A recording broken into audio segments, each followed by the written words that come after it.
Aaron, we had a debate last week. We called it a forum, a candidates forum.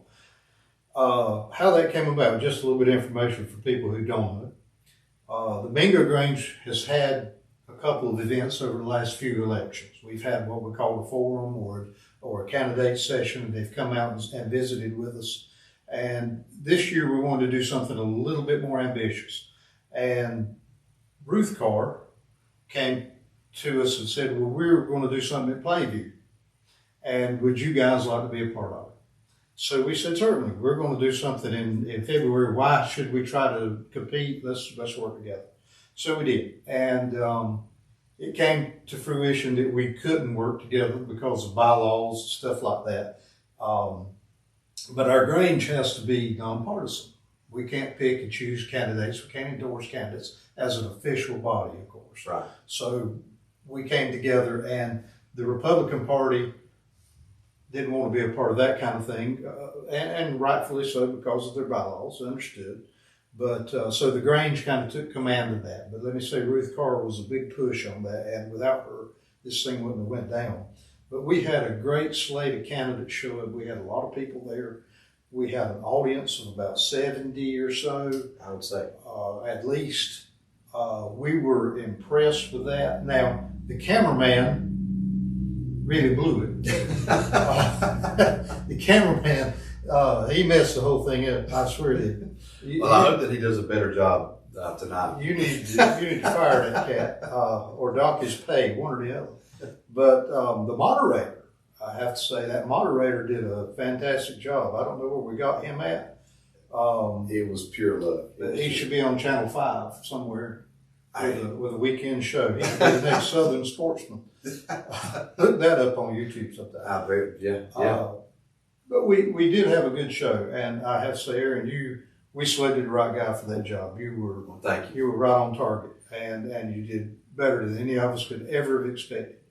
So we started out the night, and we came together. We met up front. We talked about how it was going to be formatted.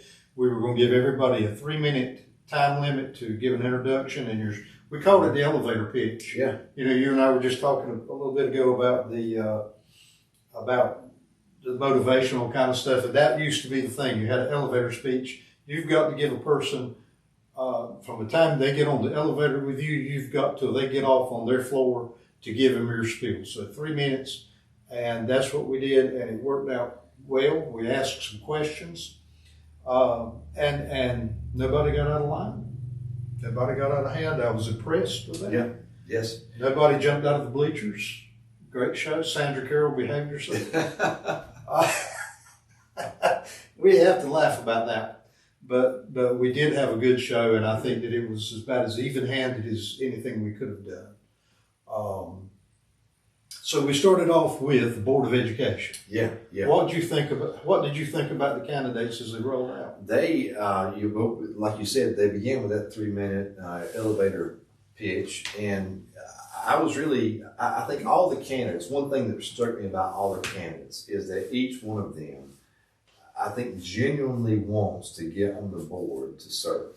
Everybody that introduced themselves, you could tell that they were there for the right reasons, and it was not mechanical. It was from the heart when they introduced themselves and spoke about the issues that were important to them and their area, their district, so to speak. I think that every one of them, that's the main thing that stuck out to me, that no matter what you could say about what they want to do or their particular policies or what you perceive their policies to be, they've got a desire to serve, and that was the main thing that struck me. I believe you're right. I believe they're all motivated. They've got a desire to be there. I think that I didn't hear anybody that was insincere. No, that's the perfect word. In my opinion. Yeah, sincerity. In my opinion. Yes. I think they were all very motivated, and I think they gave good responses, not just to their elevator pitch, but to their questions that we gave them. I think, did you feel that anybody was stronger maybe than any other candidate? We're not endorsing anybody. We're right. Just, as our FFA advisor used to say years ago, Mr. Adolph Warren would say, son, cull them down for me. Tell me how you thought that they matched up. Right. You think they... I'm just going to look over my notes here from the night. I think, And if you watch the video, folks, after you watch our little spiel here and you watch the actual video, I think you're going to hear some cheering in the background for one of the candidates, and that was Kristen McPhail. She really came out strong on a particular question. It was, what would you change in the most dramatic fashion? I think I'm paraphrasing it. What is the thing that you think needs the most drastic change within the school system? She talked about accountability, about the need for accountability in the classroom, the need for accountability of staff, and that had fallen by the wayside since COVID, that chances are being given over and over again, work's not being turned in, students aren't being held to the standards that they should be held to. And I'm going to say, again, in a way, not endorsing her, but in a way that I think that anybody can go and look at the data. You look at the NC's report card for Sampson County schools, like 48% of the students are not proficient. Like countywide, in the county district, like 48% of the students are not proficient. I mean, that's terrible. And so I think when she came out with that, we've got to hold people accountable. We've got to push the students to make them, to encourage them to do the best that they can. That was the one thing I think that most everybody will remember from the night in her particular case. Everybody, though, when answering their questions, I think gave great answers. Michael Elmore had a particularly hard question, I think. His was because, again, his question was about how do we compete in hiring staff. The situation we have as a county, being a rural county, and compared to the counties around us, and trying to attract talent. But I think his answer was great. I think it was an answer that most Sampson County teachers want to hear. He said, promote from within. Yeah. He said, we've got the talent. We've got people from in our communities that want to serve, that want to do great work, and that have a genuine love for the community and the kids and the people in the community. Let's promote them from within because they're already qualified. Yeah. And I think it was a great answer.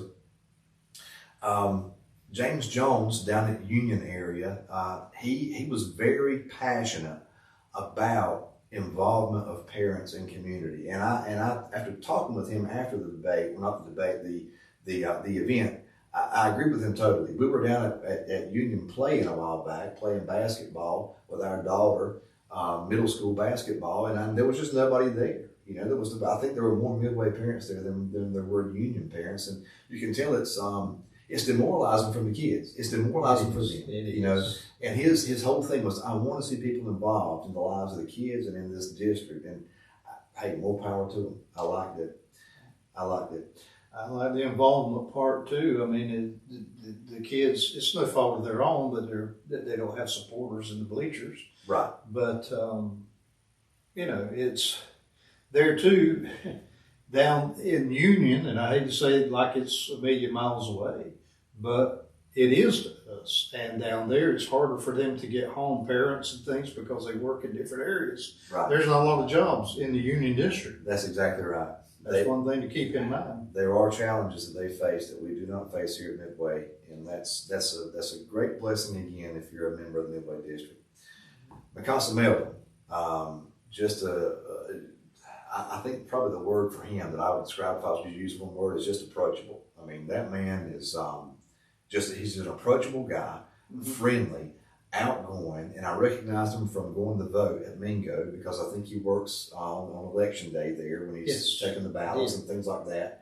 And I was like, man, I know you from somewhere. And he said, yeah, I see you every you come to vote. I'm right there at the table. But Mikasa Melvin is a great dude. And his question was on diversity. How do we accommodate? Because we have an extremely diverse student body in the county. You just look again at the state report card for the county. How do we accommodate that? How do we make students feel welcome? How do we inspire? All those things go into the type of staff that we hire. And that was his main point. He said, I want to see kids have staff members that they can look up to and identify with.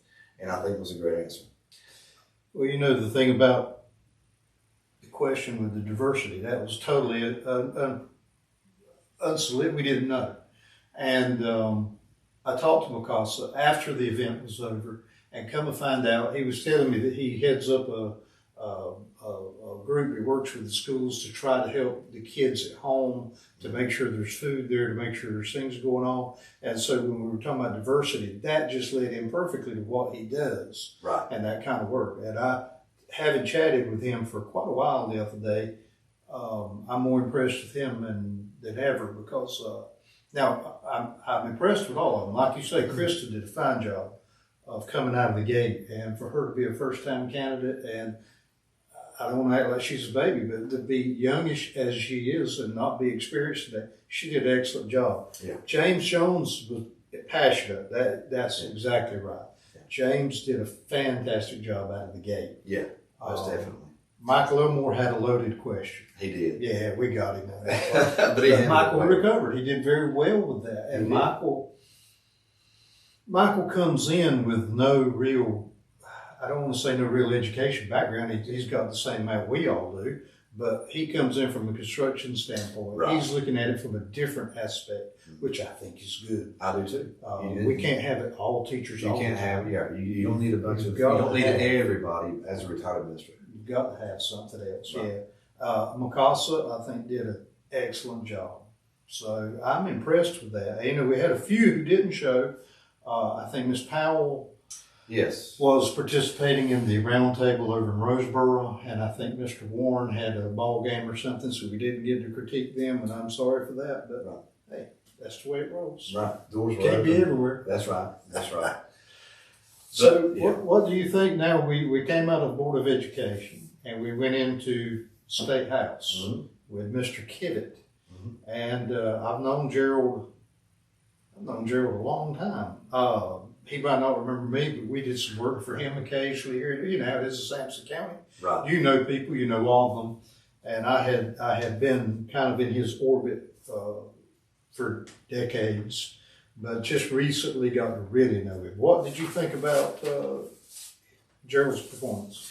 Well, I don't know him very well. I really don't. I have not really interacted with him much at all, except outside. I met him actually at a Grange meeting we had where he came, and we invited candidates to come to the meeting just to meet our Grangers, and he was there, and I think he's a likable guy. I think really he's I would say he's a conservative, right? I mean he's your basic Republican conservative, and that's what Joe Kivett is. He did I think make a solid case. He made points as to why he wanted to seek the office, some things that he thought would be good for the state, and why he felt he could perform as a prior county commissioner. But again, I think, and I'm going to say this, and not be partial, but I think what set the tone was who wasn't there. Okay, we were getting mailers for Willie Jackson. We're seeing Willie Jackson, but Willie Jackson wasn't there. And as far as I know, Willie Jackson and Joe Kivett might be the same people, because I've never seen them in the same place at the same time. Could be the same person. Right. But now, again, that was what kind of defined that evening, was that Willie Jackson was not there, though he is the candidate, or a candidate for the race. And just taking that into consideration, I think Jared Cook did a great job in making this case for him. Good, great. What was one of the questions? Which question do you think he answered the best? Let's put it that way, because he had two questions that night, and Gerald had two questions, and we gave him 2 minutes to answer each one. Which one do you think maybe he did best on? I think probably the one on the greatest need. Also, what do you feel the greatest need is for Sampson County? I think that was the one that he handled the best. And as a former county commissioner, he has a knowledge of what he believes the county needs to be successful, to be a thriving place for people to live and to work. And I would say that was the one he handled probably the best. Okay, good deal. So we come out of that with Gerald, and I thought he did a solid job. I do too. I really did. It's a shame that Mr. Jackson wasn't there, because I would love to hear, both of them in the same room at the same time. Me too. And I think a lot of folks would. That's one comment I did hear, is if he'd have been here, we would love to hear it. But that's the way it goes. Now, in fairness to that, Mr. Jackson did email us and tell us that due to the cold weather last weekend, that he has a turkey farm, and he is a farmer, that's his livelihood, and he couldn't just be wandered off. And I understand that. Yes. I understand that, and I respect that. You've got to take care of those birds. I agree. Because I've got to eat. Yeah. So, and I eat a lot. Right. So here we go. But I wish he could have been there on that. Me too. I think that the north end of the county particularly would have liked to seen that conversation outside of a partisan political event, more of a forum. That's the point I'm trying to make. Not coming off as being flippant toward his candidacy or to his priorities. Just that we, the north end of the county, I think, would like to see that non. I keep saying I want to say non-denominational. It's a shame. It's a shame that we have to do these kinds of things to get an open view on what's going on. Because unless we're going to a rally somewhere, unless we're going to an event at somebody's barn, we don't get to see these guys all together and talking their issues. And it's a shame that there's nothing like that going on. And our Grange, God bless us, we're doing the best we can. It's hard to do. And sometimes we don't come off as impartial as we want to be, but we try our best and try to give them all an equal footing. But hey, it worked out. It went well. I thought that everybody there was having a good time up to that point. Everything was great. I agree. So, but we left that issue and we went straight into the clerk of courts race. So that is that's turned into more of an event than I thought it would be. Yes, it's turned into a good race. It has. It really has. It has. I know we had Cassie Lee Phillips, Cassie Phillips Lee. Excuse me. Yes. Excuse me, Cassie Lee, and she's a newcomer. She's relatively young. She's done a lot of work in the clerk's training. She does that side of it. Then we've got Tammy Grady on the other side. And she's been in the office some, I believe, and she works as a magistrate. Yes. And so she's got bukus of experience as well. She's been a candidate before. She ran against Chris Fan, I believe, in the last time, when he was opposed. Right. So, she's got a lot going on. What'd you take away from that one? Both, I think. I've seen both of them were at our Grange meeting in January, right? The January monthly meeting where we invited candidates. Both of them came and gave us their elevator pitch there. But when they got to Plainview that night for the forum, they both brought their A game, I thought. Cassie is home folk in that area. And the thing that she talked about was, you can see on the video, she mentioned about how she remembered playing volleyball and basketball in that old gym. And that's great. And I think that really helped, kind of put her over. I don't mean put her over as in a head, but commonality with the crowd is a big part of it. And she hit it right there, which was great. Miss Grady, from over at Piney Green, is not far from Plainview. And she had a lot of people that traveled to Plainview for her. And that was big too. I mean, we had a great crowd. Yes. So you got the home folk there that are Cassie, familiar with Cassie, and then you have folks traveling in that know and work for Miss Grady. I don't know if you've noticed, you go through the community. If you see a deputy's car or a trooper's car in the yard, they're going to have a Grady sign because they've worked with the lady. Right, and they know her, and it's totally understandable. So, so you have those contingencies that came to join us that night, and both of these ladies, I think, did a wonderful job. Both of them did a wonderful job. I thought so too. I understand both of them's pitch too. That Cassie's more into training and having a professional crew. Tammy is into personal service, and I see both aspects. I really do. When I go into a place, I like to play dumb, and try to get all the help I can get because I hate filling out paperwork. So I could go with Tammy on that. But I do like the idea of being able to access things remotely. Yes. And to be able to do those things in privacy of my own home at night. There again, we're acting like it's a million miles away, but to go to Clinton. It's a long way. For us, it's a long way. Yeah. Trying to catch it at night, or trying to get there before everything closes. Yes. So that's. And I think that really is kind of the defining line with the race. Really, I think it's a desire to modernize. It's a desire to bring things into the 21st century. Mm-hmm. Not necessarily opposed to, but as a different option to old-fashioned customer service and being a local county courthouse, come see us, we're here to help kind of situation. Miss Grady is all about the customer service, Yeah. and I think That's you know great. if you look at the Google reviews of the place, you can see that the customer service isn't the high point. But again, people are there at the court's office for a variety of reasons, and some of them aren't great, so they're probably not in the best frame of mind anyway.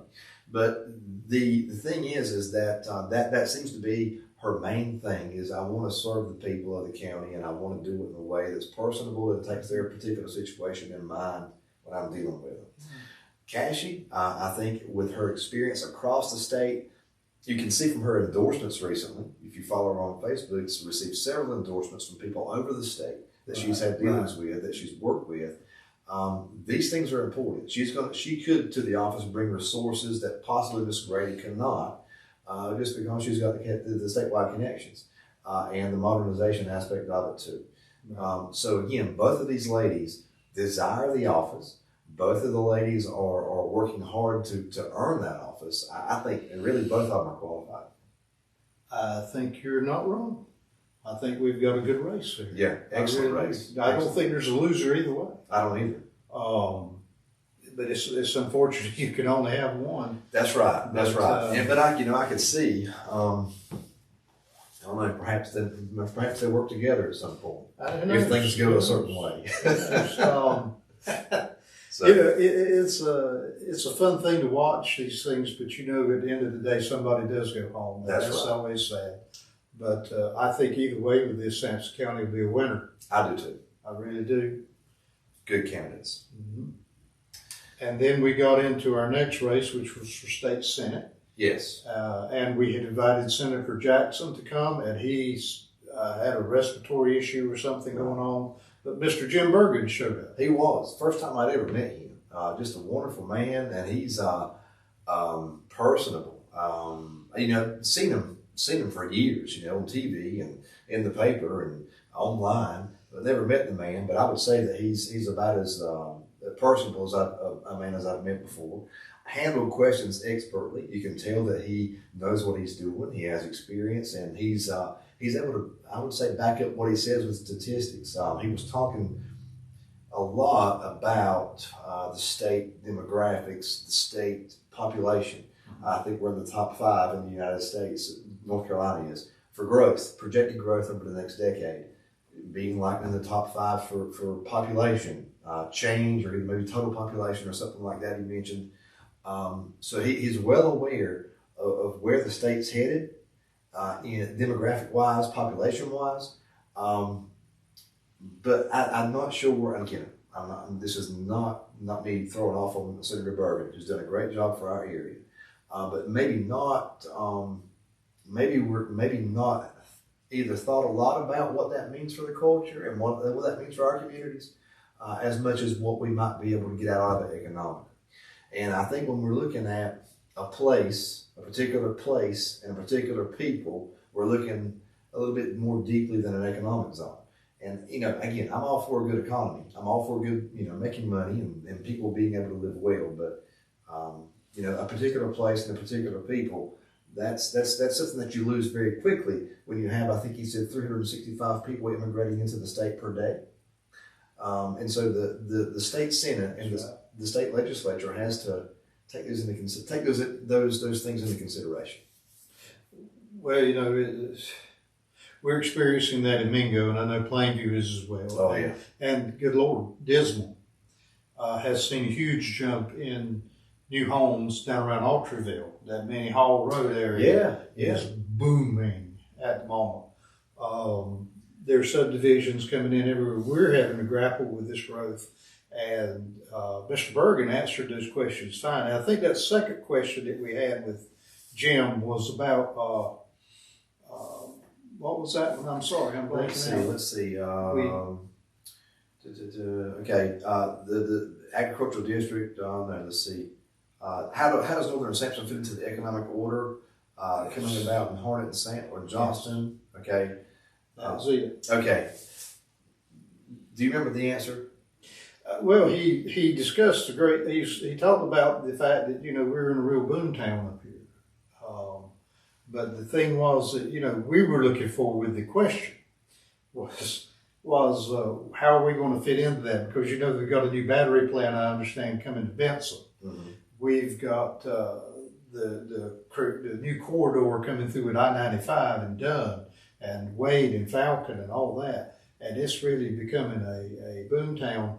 And he was talking about the fact that we had large swaths of land for development, which concerns me a great deal because these large swaths of land being bought out takes them out of agricultural production, and it also brings in a new infrastructure which has to be provided at employees. We're talking about subdivisions, we're talking about housing, we're talking about new improved roads, probably not new roads, but we're looking at a lot of that. When we talk about culture shift,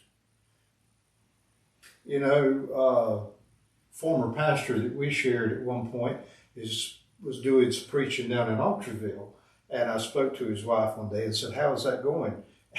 And she said, "It's going great," but she said, "We only have 18 or 19 people show up at worship service." And she said, and all those people live there. And there we are with the culture shift. Those people didn't grow up in church like we did. And those people didn't go to Sunday school like we did. And I'm not criticizing, but it's a cultural thing. It is. And when we start seeing these large swaths of land develop, what's going to bring to us? When we talk about subdivisions in Mingo, because that's where we're at, how many of these people do we see in church? Now, I saw a couple a few weeks ago that had come in they had been here a while, but they had just started trying to come to church and ease in. Right. And that was great. But, it's not like you're getting 5 or 6%. It's in the single digits. It is, and it's worrisome because there's no method of cultural integration. Right? The church, your religion, it should be, like to the sinews of your particular that should be deep. And so if you move into Mingo and you are a Christian, well, you should find a church, as we're commanded to gather together, right? And so if we're commanded to gather together, then you should find a church. Well, that either people that are moving in maybe are not Christians, or they're just not comfortable finding a church and going to a church. And without that, the integration, the possibility of integration plummets, because you don't meet the people. You don't understand the ebb and flow of life. Exactly. You don't know the local spots. You don't know that so-and-so, the first Saturday in June has an ice cream social and invites everybody. You don't know anything about these things. And that is the community life. And it really is a byproduct of Christianity. If you want to be absolutely honest about it, that is the way it is. And it has to be, that is the method of integration. And yes, you are right. Many of these people that are moving in are not showing up at our worship services. Well, to make it fair to Jim, he only represents Plainview. Yes. And we need to remember that too. Yes. He's only that portion. They probably had to give him a handful of Republicans from somewhere. So he got Plainview. We laugh about that, but that's the way it is. Yeah. So, but Jim did a fine job. I've known Jim for a long time. And he is a good politician. He is. I think that was you put it perfectly. Just a wonderful politician, and that's not a slight. No, that's cool, because if you are a good politician, well, that means that you listen and you can get results. He's a total package. Yeah, total package. Yeah. He's good, and I think Plainview came out well to get him. I do too. We did miss Senator Jackson, and I wish Senator Brent Jackson well. Hope he's recovering well. He's done a great job for our county, I think, Mingo particularly. But yeah, we missed him, and hope he's doing better.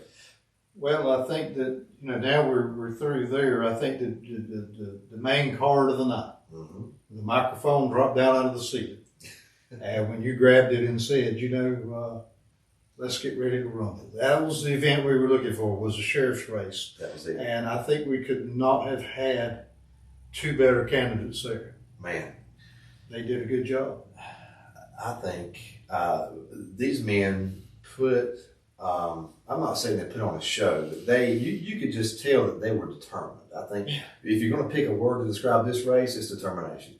Both of those men are determined in their campaign, but also in their just in the way that they, what they perceive is possible in the county as sheriff, right? They're determined to see it through.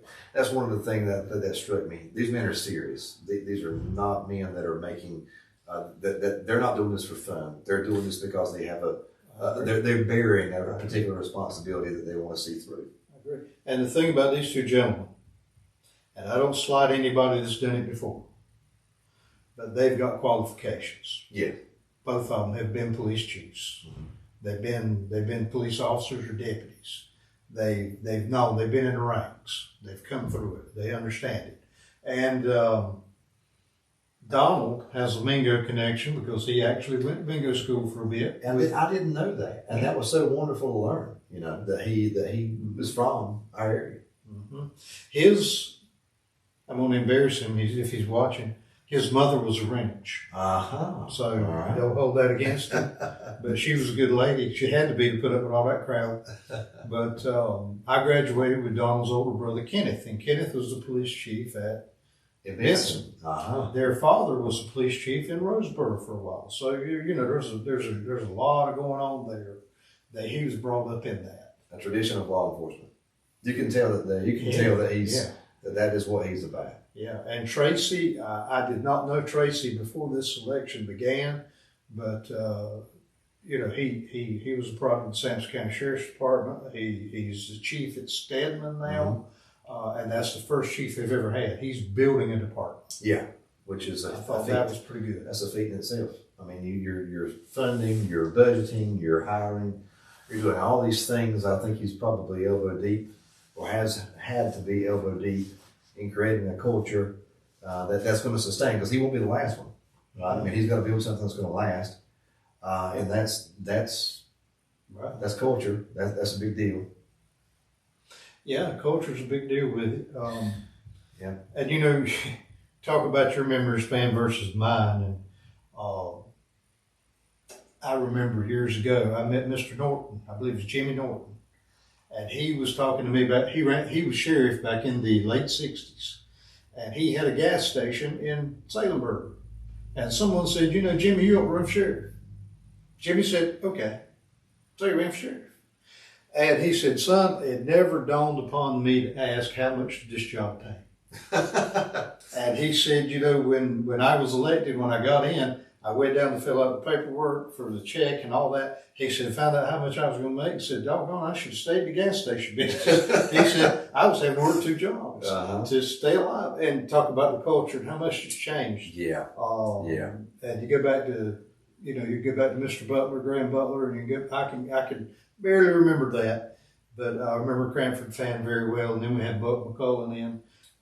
And your recollection is probably all Jimmy Thornton. It has been Jimmy Thornton. I did run into, in a past life, I thought that's the avenue I wanted to travel down was law enforcement. I did go to Sampson Community College and I got a degree in criminal justice, 2 years there, associates, and did run into Buck McCullen a couple of times. But yeah, my life has been a Jimmy Thornton sheriff for the entirety of my participatory life in politics as far as voting.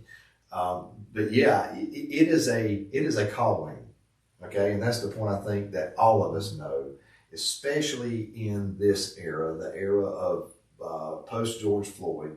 It is a calling. If you do this job, it is because you love the job. You are a brave individual, for one thing, but you believe in law and order. And we can see, as we've seen in Minnesota, as we see elsewhere, the level of respect that lawmen and women get. It's I just wonder why put on the badge, in some cases. So these men have made this their career, and as in the case of Mr. Edwards, in a family that has done this for generations, it seems. And so both of these men, I think, are well qualified and have, again, that determination to see the sheriff's office do what it should do, serve the people. Well, I was just so glad we had those two candidates show. Now, Jimmy was supposed to be there, and we got regrets from him a few days out saying that he was going to the event in Roseboro. They had a elected officials roundtable or some such, and that's fine. We understand that. But, I think he missed a pretty good opportunity. Oh, yes. I really do.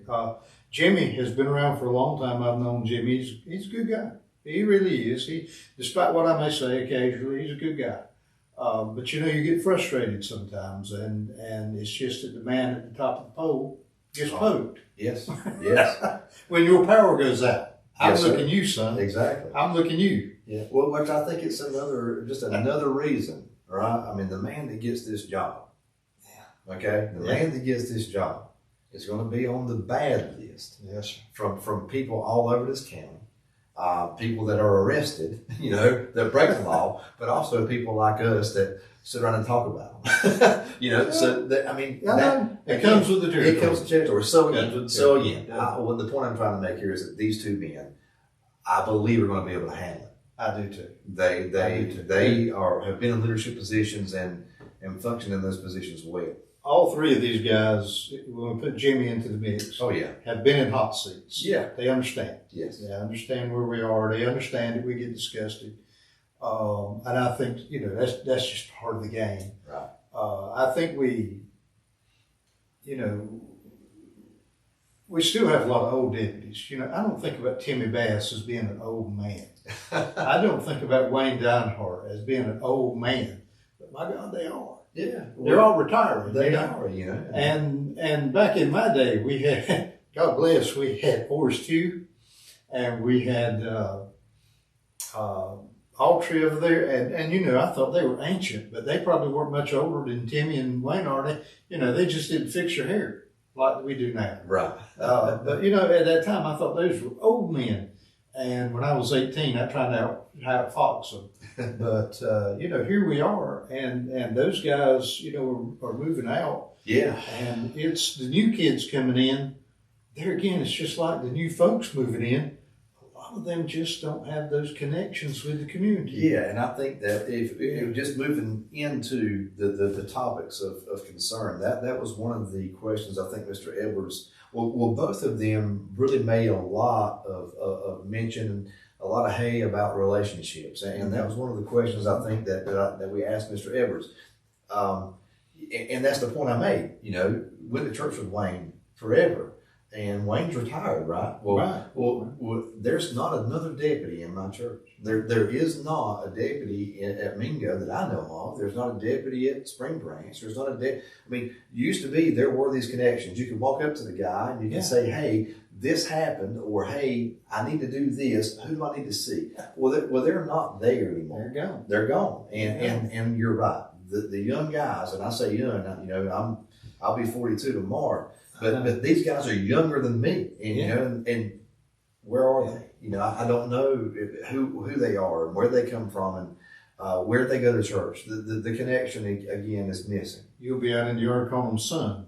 That's what happens. Well. Son, look here. But I remember so very well when I was on the rescue squad at Clement many eons ago. We had an incident one night at for lack of a better term, a bootleg joint. And so we're sitting at the end of the road, and I'm sitting with Tom Howard, I believe, is driving, and Mr. Luther Simpson Jackson's with us, talking about getting on back. But I said, "Why aren't we going on in?" I'm that kid in the back looking through the hole, And Tom said, "Son, we're waiting on Dally to get here." So Mr. Dally Orchard pulls up, and he says, "I'll wave you in when I'm ready." He drives up to the place. We see him get out of the car. He's a hulk of a man, goes in. About 3 minutes later, he comes back to the door and he motions for us. And we drive the ambulance in and we get out. And Dally comes out and he's looking at us. He says, he's in the middle of the floor. I told everybody to get against the wall and stay there. He said, "Do what you got to do." So we went in and Dally came in the door and stood behind us. Nobody moved until we got that guy up and got him out, and nobody molested, nobody bothered us. Everybody was deathly quiet. It was spooky. Dally was standing, and they knew him, and they respected him in a certain way. Right. They didn't give any problem. There wasn't anybody trying to fight him. They just didn't want to go to jail. Yeah. So we rolled out that night and carried a guy to Clinton, and went on. But that's the kind of things I remember as a kid. Yeah. You had deputies show up, and and everybody just kind of stood silent and got back. And now it's like everybody's itching to fight together. Everybody's itching to fight. Yeah, it's not the same, and That's it's a shame. It is a shame, and it's terrible for these men and women that do this for a living. But I think what would go a long way are these connections, and I think Mr. Edwards and Mr. Jackson both would. I think they call it nowadays community policing. That's what they used to call it, and they probably still do. But it's the building of these relationships in communities that kind of have multiplier effect on the actions of the department, and those are things that I think both of those candidates want to see come to fruition all over the county. Well, there again, just like we said with the clerks, it's a shame one man's got to go home. That's right. On this one, but I think they're both fine candidates. They're both uber qualified. They've got the connections down. They've got the qualification. I mean, they're ready. Either one could go right in tomorrow. I believe so. And if Jimmy stays, we're not trading down. Jimmy does a good job. The department does okay. The biggest thing with the department, I think, with a lot of our locals is the budget and how big it has grown over the years. Mm-hmm. And I think that's a discussion for another topic. We did not have any commissioners come this time because nobody was primary. That's right. And they were invited. We did invite them, but none of them chose to show up. So, okay, we'll just move along with that. Maybe at some point we can get them together and talk with them. But and that would be great, I think, just to have kind of a sit down with our local commissioners, District 1, District 2, and maybe another two. I don't know, but an interview. I think it was great. Jennifer Honeycutt-Naylor, the sitting board member on the Central County Board of Education, joined us for the night. She wasn't asking any questions. She's not running. She's on, but she was there to support and to answer questions. I think that's one of the greatest things about the night as we moved on to the end was that, when it was over and the questions were done and then the microphone was cut off, it wasn't over. People started asking questions. They were shaking hands. They were asking about things that were important to them. And these candidates, not one of them headed for the door. Everybody hung around. Everybody took the time. And it was, and that's great. That's good. That's good local politics.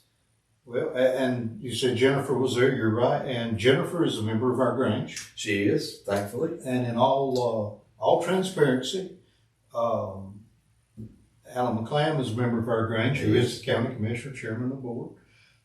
We also have Miss Sandra Carroll, who is on the Sampson Community College board. She's on our Grange. So we've got a lot going on. We do. Got a lot going on. And at our event, besides Jennifer, Anita Lane, the register of deeds, showed up. She did. That's exactly right. That is exactly right. And talk about a department that's got a great technology. You can go online and look at deeds and all kinds. You can't get into birth certificates, death certificates. I think Ronald's kind of miffed about that. But we can get into deeds from away remotely. Right. We can do the GIS. Yeah. Which are fantastic when you're doing genealogy or if you're just looking up your landline. So exactly. That's great stuff. All that stuff is great, and I think she's done a great job. She has done a great job. Jennifer's done a great job on the Board of Education. Thankful to have her there representing the Midway District and doing what she can for us in this area. So, I think we've got some good folks. We've got good folks that are serving already, and there are some good folks that want to serve, and we saw that.